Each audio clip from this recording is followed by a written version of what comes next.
Hi, this talk is about Huntington disease, very interesting but tragic disease.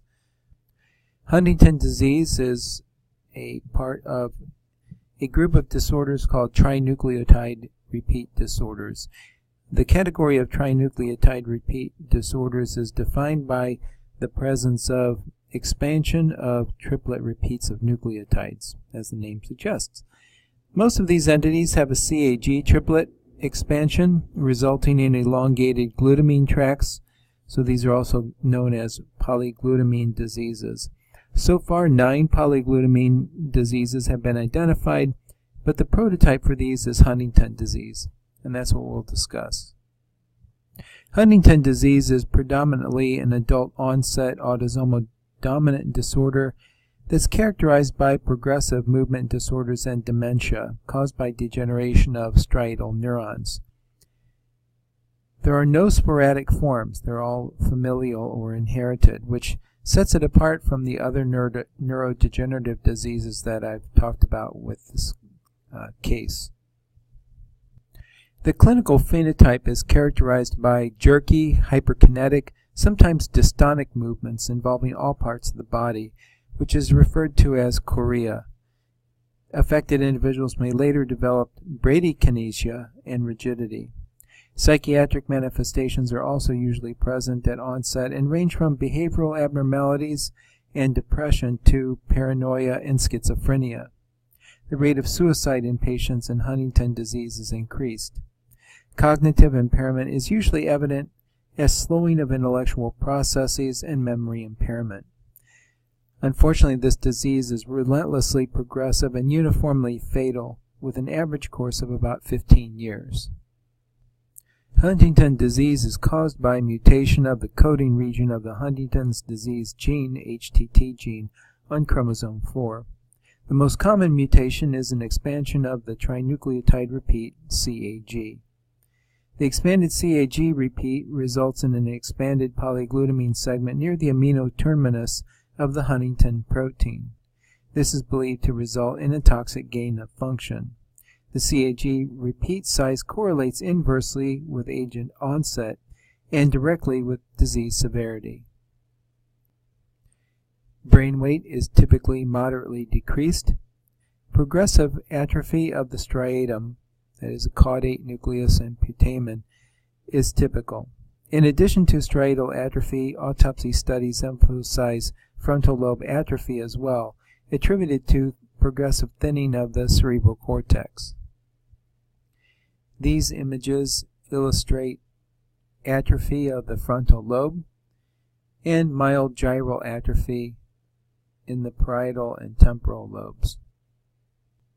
Most characteristic for Huntington disease, however, is characteristic atrophy of the caudate nucleus and the putamen. There's also generalized widening of the cerebral sulci, as we saw in the previous slide. This is a very useful image comparing normal cerebral hemisphere on the left with that from a patient with Huntington disease on the right. And you can see that this illustrates severe atrophy of the basal ganglia, specifically the caudate and the putamen. Now, a quick review before I discuss the specific microscopic features of Huntington disease, because they'll make a lot more sense with this little bit of background. The normal striatum has 2 neuronal compartments. The patch compartment, most patch neurons have spiny dendrites and are known as spiny neurons. And these contain the neurotransmitters gamma-aminobutyric acid, or GABA, enkephalin, dynorphin, and substance P. The matrix compartment, on the other hand, is mostly composed of neurons that have smooth dendrites, or aspiny neurons, and these contain acetylcholinesterase, or nitric oxide synthase, somatostatin, neuropeptide Y, and cholecystokinin.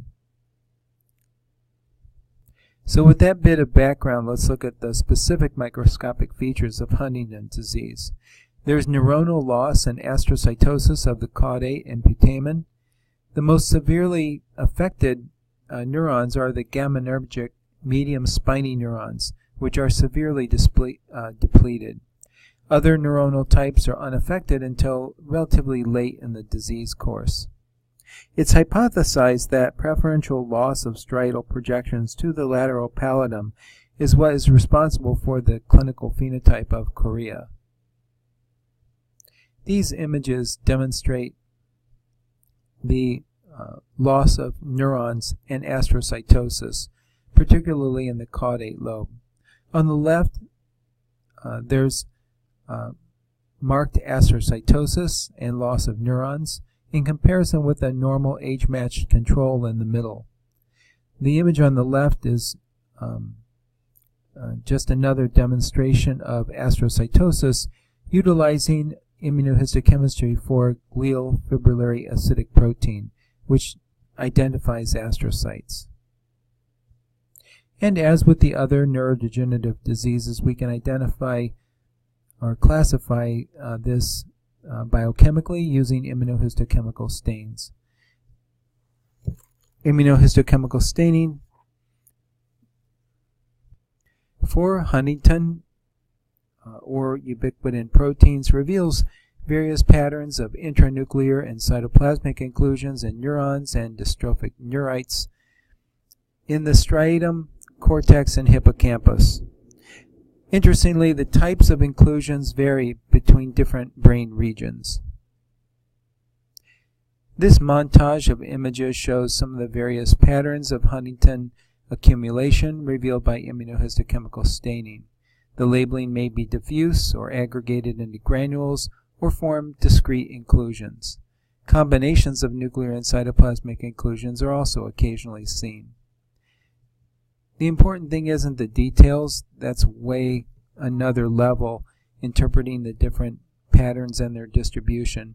So this image is just to demonstrate the various Huntington inclusions. So that's all I have about Huntington disease.